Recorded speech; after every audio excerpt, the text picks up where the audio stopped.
ధనిక దేశాలైన అమెరికా, కెనడాకి ఏమాత్రం తీసిపోదు ఈ దేశం. రిచెస్ట్ కంట్రీ ప్లేస్లో 7వ స్థానంలో నిలుస్తుంది అదే కువైట్ దేశం. కువైట్ గురించి కొన్ని ఆసక్తికరమైన విషయాలు తెలుసుకుందాం. కువైట్ దేశం అనగానే మనకు మొదటిగా గుర్తుకు వచ్చేది ఎత్తైన భవనాలు, కంటికి కనువిందు చేసే ఎంతో అందమైన దృశ్యాలు. ప్రపంచంలో ప్రతి ఒక్క దేశానికి 2-3 పేర్లు ఉన్నట్టుగానే కువైట్ కూడా మరొక పేరు ఉంది. అదే దౌలత్ అల్ కువైట్. కువైట్ యొక్క రాజధాని కువైట్ సిటీ. దీన్ని ఫైనాన్షియల్ క్యాపిటల్ అని కూడా అంటారు. కువైట్ యొక్క జనాభా చాలా తక్కువ. కువైట్ జనాభా 40 లక్షల మంది ఉంటారు. సుమారు 30 లక్షల మంది కువైట్ సిటీలోనే ఉంటారు. కువైట్ దేశం యొక్క విస్తీర్ణ 17,818 స్క్వేర్ కిలోమీటర్లు. ఇది చాలా చిన్న దేశం, కానీ ఎంతో అందమైనది. జనాభా తక్కువగా ఉంటే ఆ దేశం అంత డెవలప్ అవుతుంది అని కువైట్ని చూస్తే మనకు తెలుస్తుంది. కువైట్ కరెన్సీని కువైట్ దినార్ అని అంటారు. ప్రపంచంలో ఉన్న అతిపెద్ద కరెన్సీస్లో కువైట్ దినార్ కరెన్సీ ఒకటి. ఒక కువైట్ దినార్ అంటే ఇండియన్ కరెన్సీలో అది 240 రూపాయలుగా ఉంటుంది. కువైట్ వాతావరణం గురించి మనం ఇప్పుడు మాట్లాడుకుంటే ఇక్కడ మార్నింగ్ టెంపరేచర్ 55 డిగ్రీల నుంచి 60 డిగ్రీల మధ్య నమోదవుతుంది.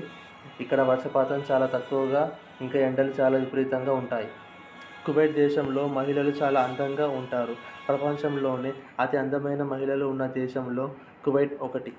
ఇక్కడ మహిళలు అంత అందంగానే కాదు, ఇంకా చాలా తెలివిగా ఉంటారు. మరి ఆయిల్ నిల్వగల దేశాలలో కువైట్ 6వ స్థానంలో ఉంది.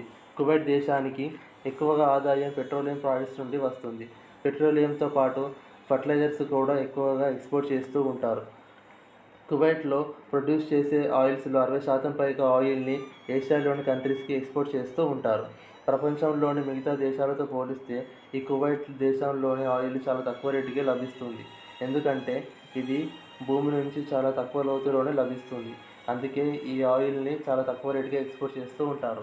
కువైట్ యొక్క భూగర్భంలో చాలా క్షమర క్షేత్రాలు ఉన్నాయి. దీనివల్లే కువైట్కి ఆయిల్ రూపంలో చాలా ఆదాయం వస్తుంది.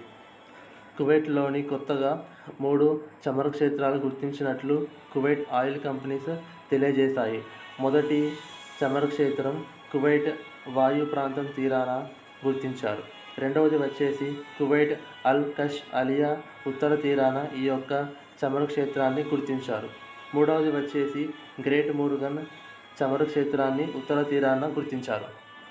ఈ దేశంలో అన్నీ ఉన్నా ఒక్కటి మాత్రం ఉండదు, అదే మద్యం. మద్యం అమ్మడం కానీ తాగడం కానీ ఇక్కడ పూర్తిగా నిషేధం. ఈ కువైట్ దేశాన్ని మనం మద్యం రహిత దేశంగా ఉదాహరణగా తీసుకోవచ్చు. ఈ దేశంలోని మహిళలు కానీ పురుషులు కానీ మద్యం సేకరించడానికి ఇక్కడ ప్రభుత్వం అనుమతించదు.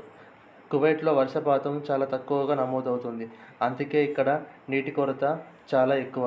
తాగడానికి నీరు కూడా వీళ్లకు లభించడం కష్టంగా ఉంటుంది. అందుకే సముద్రపు నీటిని మిషన్స్ ద్వారా ఫిల్టర్ చేసి తద్వారా వచ్చే నీటిని ప్రజలకు తాగడానికి ఉపయోగిస్తారన్నమాట. కువైట్లోని నీటి విలువలు చాలా తక్కువ. సముద్రపు నీటితో పోల్చుకుంటే ఎక్కువ సముద్రపు నీరే ఉంటుంది. అందుకే పెద్ద మొత్తాన నీళ్ళని ఫిల్టర్ చేయడానికి ఇక్కడ మిషన్స్ యూజ్ చేస్తారు. కువైట్ దేశంలో ట్రైన్స్ అనేవి లేవు. రైలు మార్గం లేనందున ఇక్కడ కార్లు చాలా ఎక్కువగా ఉంటాయి. రోడ్లు మొత్తం కార్లతో కిక్కిరిసిపోయి ఉంటాయి. ఎటు చూసినా మనకు కువైట్ రోడ్ల మీద కార్లే కనిపిస్తాయి. ఇక్కడ ప్రజలు కూడా చాలా లగ్జరీగా, హ్యాపీగా కాస్ట్లీ కార్లో తిరుగుతూ లైఫ్ని ఎంజాయ్ చేస్తారు. కువైట్ దేశం ప్రపంచంలోనే ఎంతో అందమైనది, ఎంతో అభివృద్ధి చెందిన దేశం కూడా. ఈ దేశంలో ఎంతో ఎత్తైన అందమైన నిర్మాణాలు ఉన్నాయి. అందులో ఒకటి అల్ అర్మాన్ టవర్.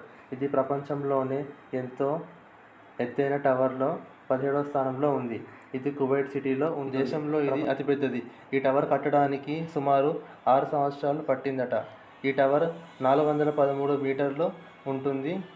1355 ఫీట్లతో 80 అంతస్తులు నిర్మించారు. కువైట్లోని మరొక గొప్ప నిర్మాణం గురించి మనం ఇప్పుడు మాట్లాడుకుందాం. అదే ది ఎవెన్యూస్.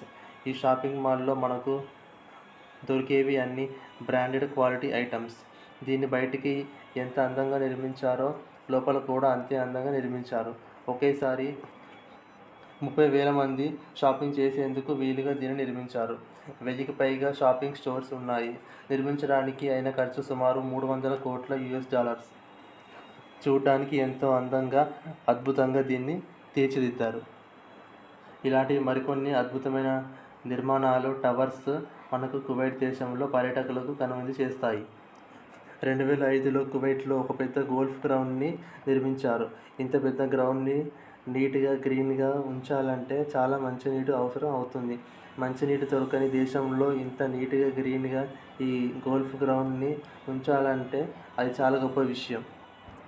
మీరు కూడా చూస్తున్నారు కదా, ఇటువంటి గద్దెలు మీకు కువైట్లో ఎక్కడ చూసినా కనిపిస్తాయి.